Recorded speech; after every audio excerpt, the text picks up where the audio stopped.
జరుగుతున్న ఈ బడ్జెట్ సమావేశాలు ఇది ఈ రాష్ట్ర ప్రభుత్వం ప్రవేశపెట్టబోతున్న మూడవ బడ్జెట్. అంటే దాదాపుగా పెనల్టిమేట్ బడ్జెట్గా చెప్పుకోవాలి. ఎందుకు అంటే లాస్ట్ ఇయర్ పెట్టే బడ్జెట్ ఇట్లాగూ కేవలం కొన్ని నెలల కోసమే పెట్టే బడ్జెట్ కాబట్టి మరి రాబోయే సంవత్సరం అంటే 27లో పెట్టేది వారి చివరి బడ్జెట్ అవుతుంది. దానికంటే ముందు ఉండే ఈ బడ్జెట్ పెనల్టిమేట్ బడ్జెట్ అవుతుంది.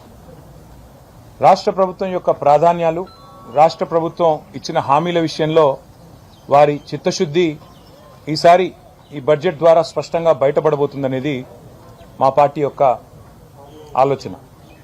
అందుకే ఈ సమావేశాలకి, ఈ బడ్జెట్ సెషన్కి ఉన్న ప్రాముఖ్యతను దృష్టిలో పెట్టుకుని ఈరోజు మా గౌరవనీయులైన శాసన మండలి సభ్యులు అట్లాగే గౌరవ శాసనసభ్యులందరితో కలిసి జాయింట్గా ఒక ఇంటరాక్టివ్ సెషన్, ఒక వర్క్షాప్ లాంటిది ఈరోజు ఇక్కడ ఏర్పాటు చేసుకోవడం జరిగింది.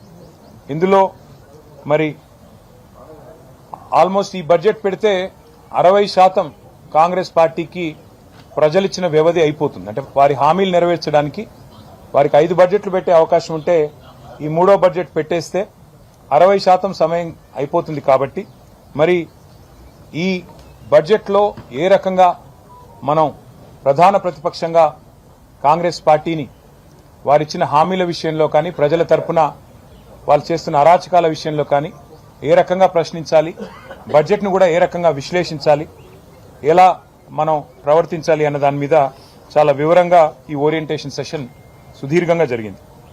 ఇవాళ జరిగిన ఈ కార్యక్రమంలో తొలుత పెద్దలు మండలిలో డిప్యూటీ చైర్మన్ బండా ప్రకాష్ గారు వారి గతంలో రాజ్యసభలో, పార్లమెంట్లో వారు పనిచేసినప్పుడు అక్కడ ఉన్న ప్రాక్టీసెస్, అట్లాగే తర్వాత ఇప్పుడు డిప్యూటీ చైర్మన్గా మరి వారికి ఉన్న అనుభవం అన్నీ కూడా చాలా వివరంగా చెప్పారు.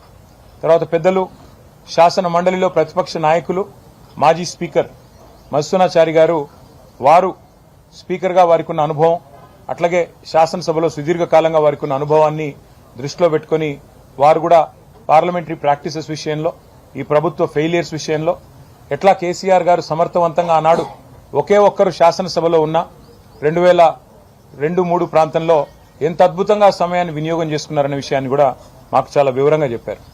అట్లాగే పెద్దలు హరీష్ రావు గారు, తలసాని శ్రీనివాస్ యాదవ్ గారు, శ్రీమతి సబితా ఇంద్రారెడ్డి గారు, రావుల చంద్రశేఖర్ రెడ్డి గారు కూడా చాలా విషయాల్లో మాకు లోతైన మరి సమాచారం, విలువైన సూచనలు ఇవన్నీ కూడా ఇవ్వడం జరిగింది. బడ్జెట్ సమావేశాల సందర్భంగా పార్టీ పరంగా మరి లేవనెత్తాల్సిన అంశాలు, అనుసరించాల్సిన వ్యూహం మీద మా పెద్దలు కేసీఆర్ గారి సూచన మేరకు కొన్ని విషయాలు మాట్లాడుకున్నాం. తదుపరి మళ్ళీ కూడా ఈ విషయంలో ప్రత్యేకంగా సమావేశం కూడా ఉంటుంది. ప్రొఫెసర్ నాగేశ్వర్ గారు కూడా మాజీ శాసన మండలి సభ్యులు, అందరికీ పరిచయమైన నాగేశ్వర్ గారు సుపరిచితులు.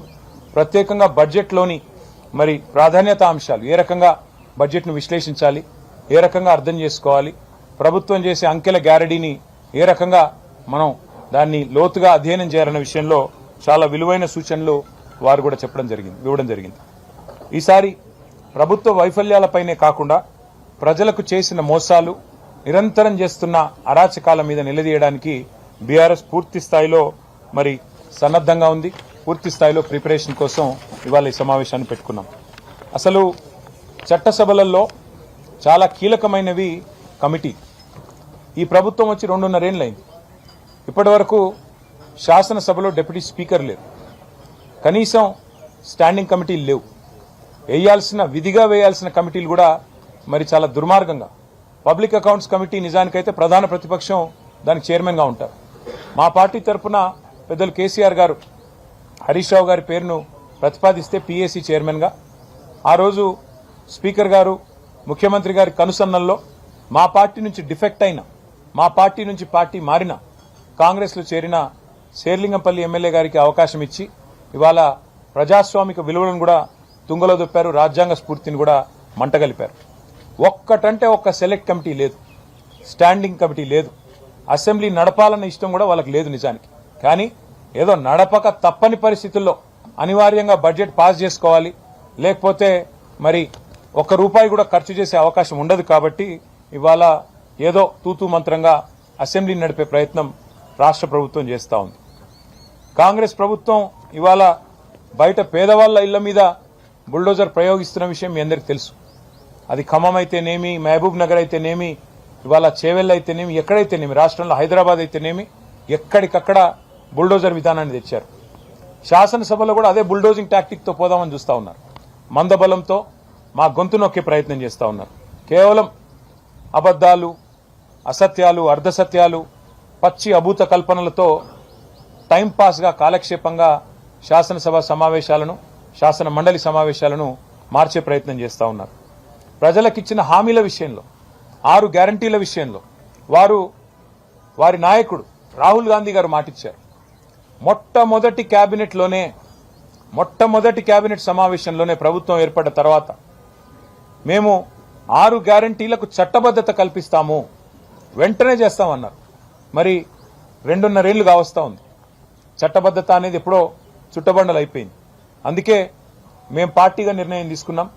ఒక ప్రైవేట్ మెంబర్ బిల్లును 6 గ్యారంటీల అమలును డిమాండ్ చేస్తూ రాష్ట్ర ప్రజల పక్షాన 2,500 రూపాయలు ఎప్పుడొస్తాయా అని ఎదురు చూస్తున్న మహాలక్ష్ములు మా ఆడబిడ్డల పక్షాన 1,67,00,000 మంది 18 ఏళ్లు నిండిన ఆడబిడ్డలు వారందరి తరపున మేము ప్రైవేట్ మెంబర్ బిల్లు ప్రవేశపెడతా ఉన్నాం. 4,000 పెన్షన్ ఎప్పుడొస్తుందా అని ఎదురు చూస్తున్న 46 లక్షల మంది వృద్ధులు, వితంతువులు, నేతన్నలు, గీతన్నలు వారందరి తరపున, బీడీ కార్మికులు, ఒంటరి మహిళలు వారందరి తరపున 46 లక్షల మంది తరపున ఈ ప్రైవేట్ మెంబర్ బిల్లు పెడుతున్నాం. తప్పకుండా ప్రభుత్వం మద్దతు ఇవ్వాలని చెప్పి డిమాండ్ చేస్తా ఉన్నాం. అట్లాగే వారు చెప్పారు దివ్యాంగుల విషయంలో 6,000 పెన్షన్ ఇస్తామని చెప్పారు. మరి లక్షలాది మంది దివ్యాంగులు, రాష్ట్ర వ్యాప్తంగా ఉన్న లక్షలాది మంది దివ్యాంగుల తరపున మరి ఈ ప్రైవేట్ మెంబర్ బిల్లు పెడతా ఉన్నాం. 6 గ్యారంటీలకు చట్టబద్ధత కల్పించాలని అసెంబ్లీలో మరి ప్రజలకిచ్చిన వాగ్దానాలను గాలికొదిలేసి గాలి మాటలు, కాలక్షేపం కబుర్లతో కాలక్షేపం చేయాలనుకుంటున్న ప్రభుత్వాన్ని నిలదీయడానికే ఇవాళ బీఆర్ఎస్ సైన్యం ఈ ఓరియంటేషన్ సెషన్ పెట్టుకున్నది.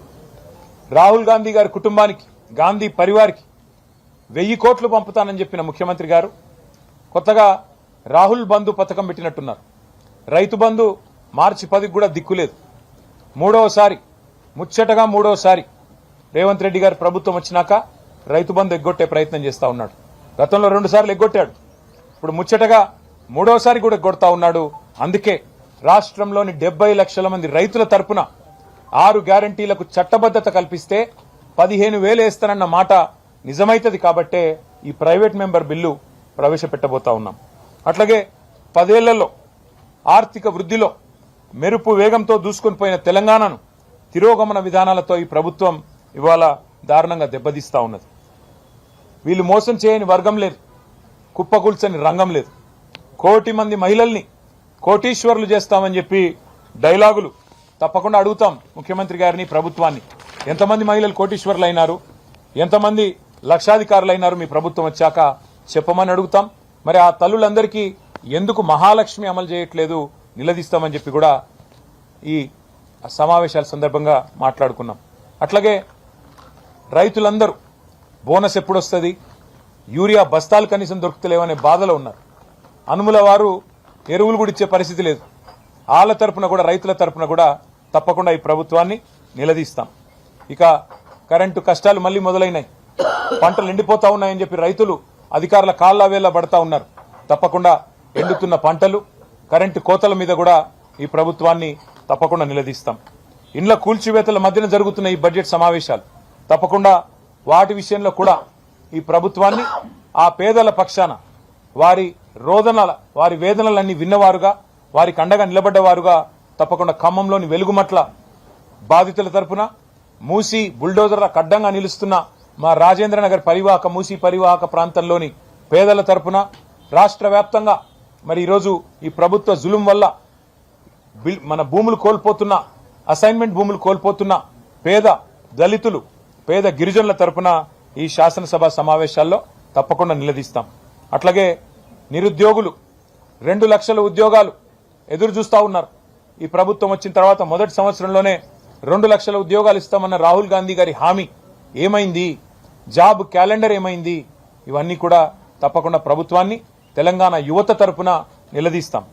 అట్లాగే మరి తప్పుడు అంకెలతో మభ్యపెట్టే మాటలతో లేని అప్పులు ఉన్నట్టుగా చూపెడుతూ కట్టని మిత్తిలు కట్టినట్టుగా చూపెడుతూ ఏదైతే నాటకాలతో నాటకీయతతో ఈ ప్రభుత్వం నెట్టుకొస్తుందో దాని విషయంలో కూడా తప్పకుండా ఈ ప్రభుత్వాన్ని బడ్జెట్ సమావేశాల్లో అంకెలతో సహా వాళ్ళను ఎండగట్టాలని చెప్పి కూడా ఈ సమావేశంలో మేము మాట్లాడుకున్నాం. ఈసారి ఈ బడ్జెట్ సమావేశాల్లో తప్పకుండా ఈ ప్రభుత్వం ఏ కుంభకోణాలు అవినీతి తిమింగలాలు ఎవరైతే ఈ ప్రభుత్వ పెద్దలు ఉన్నారో వాటి మీద కూడా సింగరేణి అయితేనేమి ఇతర భూ కుంభకోణాలు అయితేనేమి వాటి విషయంలో కూడా ఈ ప్రభుత్వాన్ని వదిలిపెట్టం.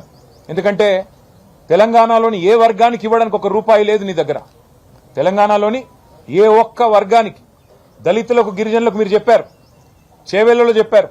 కేసీఆర్ గారు దళిత బంధు ఇస్తుంటే 10 లక్షల రూపాయలు మేము 12 లక్షలు ఇస్తామన్నారు. 12 పైసలు ఇవ్వాలటి వరకు ఒక్క మనిషికి ఇచ్చిన పాపాన పోలేదు. అందుకే తెలంగాణలోని దళిత గిరిజన బిడ్డల తరపున ఈ ప్రభుత్వాన్ని ఈ బడ్జెట్లో నిలదీయబోతా ఉన్నాం. తెలంగాణలోని బీసీలకు చెప్పారు 1,00,000 కోట్ల బడ్జెట్ అన్నారు, సంవత్సరానికి 20,000 కోట్ల బడ్జెట్ అన్నారు, మొత్తం 5 ఏళ్లలో 1,00,000 కోట్లు అన్నారు. మరి 42% రిజర్వేషన్లు ప్రభుత్వ కాంట్రాక్టులలో, అదేవిధంగా స్థానిక సంస్థల ఎన్నికల్లో, అట్లాగే విద్యలో ఉపాధిలో ఇస్తామన్నారు. ఏ ఒక్కటి ఇవ్వకపోగా ఉన్న రిజర్వేషన్ల శాతాన్ని కూడా ఈ ప్రభుత్వం తగ్గించింది. అందుకే అన్ని సమస్యలు కూడా ఇవాళ కూలంకషంగా మాట్లాడుకున్నాం. డీటెయిల్డ్గా అన్ని విషయాలు కూడా మరి ఏ రకంగా మా వ్యూహం ఉండాలని కూడా ఆలోచించుకున్నాం. పార్టీ పెద్దలు మా అధ్యక్షులు కేసీఆర్ గారి ఆదేశాల మేరకు ఈ సమావేశం జరిగింది. మళ్ళీ తప్పకుండా మళ్ళీ సమావేశం కావాలి, రిపీటెడ్గా మాట్లాడుకోవాలి, కౌన్సిల్కి అసెంబ్లీకి మంచి సమన్వయం చేసుకోవాలి. దాంతోపాటు ఇంకా కొన్ని కార్యక్రమాలు కూడా అనుకున్నాం. అవన్నిటి విషయంలో కూడా భవిష్యత్తులో మళ్ళీ పత్రికా సమావేశాల ద్వారా మీకు తెలియజేస్తాం. దయచేసి ప్రభుత్వాన్ని ఎండగట్టే క్రమంలో, ప్రభుత్వాన్ని నిలదీసే క్రమంలో మీడియా ప్రజాస్వామ్యంలో మరి 4వ స్తంభం మీరు. తప్పకుండా మీరు కూడా మీ వంతు పాత్ర పోషించి మాకు సహకరించాలని చెప్పి కూడా విజ్ఞప్తి చేస్తూ, ప్రజల తరఫున మిమ్మల్ని విజ్ఞప్తి చేస్తూ మరి ఇక్కడ దాకా వచ్చినందుకు మీ అందరికి కూడా ధన్యవాదాలు. నమస్కారం. ముఖ్యమంత్రి గారు మేము ఆదుకుంటాం, వాళ్ళకి అన్ని రకాల సహాయం చేస్తామన్నా కూడా రాజకీయం చేస్తాం. మీరు ఒకటి గుర్తుపెట్టుకోండి బ్రదర్, ఇవాళ ప్రజలు ఒకటే ప్రశ్న అడుగుతున్నారు. ఇదే ముఖ్యమంత్రి గారు చెప్పేదేమి, మాకు అప్పు పుడతలేదు, నన్ను కోసినా రిటైర్మెంట్ బెనిఫిట్స్ ఇవ్వలేను, డిఏలు ఇవ్వలేను, 6 గ్యారంటీలు అమలు చేయలేను, నేను మహిళలకు 2,500,000 ఇవ్వలేకపోతున్నా, రాష్ట్రం అప్పుల కుప్ప అయింది అని చెప్పి ఒకవైపు తప్పుడు మాటలు చెప్పేది ముఖ్యమంత్రి గారు. ఇవాళ తెలుగులో సామెత ఉంది, మింగ మెతుకులేదు కానీ మీసాలకు సంపెంగ నూనె. నీకు ఈ రాష్ట్ర ప్రభుత్వంలో మీరు రావడానికి ప్రధానంగా మీకు ఓట్లేసిన వారికి, మీకు 6 గ్యారంటీల పేరుతో మీరు ఇచ్చిన హామీలు 100 రోజుల్లో అమలు చేస్తామన్న వాటికి 1 పైసా కేటాయించే తెలివి లేదు. రైతులకు రైతు బంద్ వేసే ముఖం లేదు. ఇదే ముఖ్యమంత్రి నెల రోజుల కిందటే కదా హామీ ఇచ్చింది. మున్సిపల్ ఎన్నికలు అయిన మర్నాడే 9,000 కోట్లు రైతు బంధుకి వేస్తానని చెప్పారు. మున్సిపల్ ఎన్నికలు ముగిసి నెల రోజులు అయిపోయింది, ఇప్పటి వరకు 9 పైసలు కూడా వేయలేదు. అందుకే మేము అడుగుతున్నాం, ముందు మీరు ఇచ్చిన హామీలు నెరవేర్చండి, మూసి కట్టండి, ప్రజలకు మంచి పునరావాసం కల్పించాలని అడుగుతున్నాం, ఇండ్లు కూలగొట్టొద్దని అడుగుతున్నాం. మేమే మూసీకి వ్యతిరేకం కాదు, కానీ మీరు చేయాల్సిన పని చేయకుండా ఒకవైపేమో అప్పుల పాలైందని చెప్తూ, ఒకవైపేమో పైసా లేదని చెప్తూ, ఒకవైపేమో తప్పుడు మాటలు చెప్తూ, మరొక వైపు మూసీలో 1,50,000 కోట్లు ఖర్చు పెట్టి నేను ఇది చేస్తా అది చేస్తా అంటే మిమ్మల్ని ఎవరు నమ్మాలి? మీరు చేసేది మూసీలో ప్రక్షాళన కాదు, మూసీలో మూటల వేట, ఢిల్లీకి డబ్బులు పంపడానికి మూటల వేట, మూసీ బ్యూటిఫికేషన్ పేరిట లూటిఫికేషన్ ఏదైతే చేస్తున్నారో దానికి మేము వ్యతిరేకం. మూసీలో జరిగే దోపిడీకి వ్యతిరేకం, మూసీలో జరిగే లూటీకి వ్యతిరేకం, మూసీలో మూటల వేటకు మేము వ్యతిరేకం తప్ప ప్రజలకిచ్చిన హామీలు నిలబెట్టండి. ముందు 2,500 మహిళలకు ఇవ్వండి, 4,000 పెన్షన్లు ఇవ్వండి, రైతులకు రైతు భరోసా 15,000 ఇవ్వండి, స్కూటీలు ఇవ్వండి, విద్యా భరోసా కార్డులు ఇవ్వండి. ఇచ్చిన తర్వాత మూసీ సుందరీకరిస్తారా, లేకపోతే ఇంకే 10,000 కోట్ల ఫీజు రీయింబర్స్మెంట్ బాకీ ఉన్నారు మీరు, అవన్నీ ఇవ్వండి ముందు. అవి ఇచ్చిన తర్వాత మీ ప్రాధాన్యాలు ఏంటి? సుందరీకరణనా, లేకపోతే మూసీ సుందరీకరణనా, లేకపోతే ప్రజల జీవితాలు బాగు చేయడమా? అందుకే మొన్న కూడా మేము రాజేంద్ర నగర్లో చెప్పింది కూడా ఒకటే, మీరు పేదల ఇల్లు కూలగొట్టకుండా, పేదల కొంప కొల్లేరు చేయకుండా, మేము నాగోల్లో ఒక 5 కిలోమీటర్లు చేసి చూపెట్టిన విధంగా ఎవరికి ఇబ్బంది కాకుండా సుందరీకరణ చేయండి, మాకు అభ్యంతరం లేదని చెప్పాం. దాంతో పాటు 6 గ్యారెంటీలు కూడా అమలు చేయాలనేది మా డిమాండ్.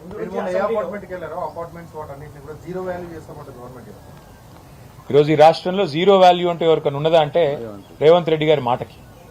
ఎందుకంటే ఆయన స్వయంగా చెప్తున్నారు 5,000 ఆటోలు ఉన్నాయి కానీ చెత్త తీస్తున్నారో లేదో నాకు తెలియదు. నేను రైతు బంద్ వేసినా, రైతు రుణమాఫీ చేసినా అయిందో కాలేదో నాకు తెలియదు. అట్లాగే చెప్తున్నాడు రాత్రి 10 గంటల వరకు, 10 గంటల తర్వాత వ్యాపారాలు చేసుకోకూడదని ఆయనే జీవో ఇచ్చిండు, ఆయనకు తెలియదు. అసలు ఆయన ఏం చేస్తున్నాడో ఆయనకే తెలియదు. రాష్ట్రంలో పరిపాలన పిచ్చోడి చేతిలో రాయిలాగా మారిపోయింది బ్రదర్. డే ఎకానమీ నాశనం చేసిన వాడు నైట్ ఎకానమీ చేస్తాడు.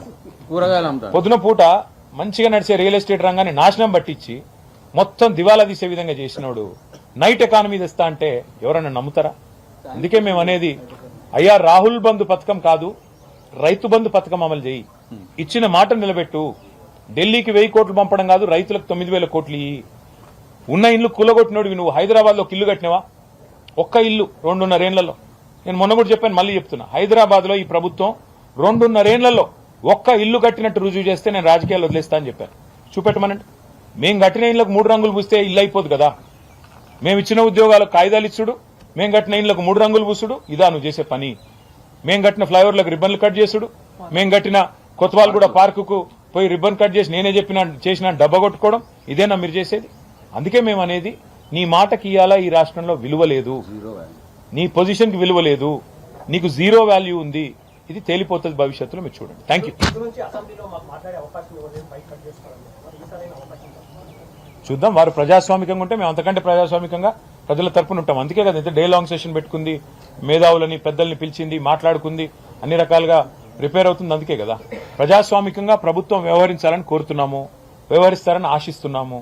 లేని పక్షంలో మళ్ళీ ఏం చేయాలో పెద్దలు కేసీఆర్ గారితో కూర్చుని నిర్ణయం తీసుకుంటాం. పార్టీ అన్నాక మా నిర్ణయాలు మాకుంటాయి బ్రదర్, మా ఆలోచనలు మాకుంటాయి, తప్పకుండా మా వ్యూహాలు మాకుంటాయి. అందులో భాగంగా మా పార్టీ నిర్ణయం తీసుకుంది, దానికి అనుగుణంగా. థ్యాంక్ యూ అందరికీ, థ్యాంక్ యూ, ధన్యవాదాలు. రాష్ట్రంలో కాంగ్రెస్ ప్రభుత్వం వచ్చిన తర్వాత ఈసారి జరుగుతున్న ఈ బడ్జెట్ సమావేశాలు, ఇది ఈ రాష్ట్ర ప్రభుత్వం ప్రవేశపెట్టబోతున్న 3వ బడ్జెట్. అంటే దాదాపుగా పెనల్టిమేట్ బడ్జెట్గా చెప్పుకోవాలి. ఎందుకు అంటే లాస్ట్ ఇయర్ పెట్టే బడ్జెట్ ఎట్లాగూ కేవలం కొన్ని నెలల కోసమే పెట్టే బడ్జెట్ కాబట్టి, మరి రాబోయే సంవత్సరం అంటే 27లో పెట్టేది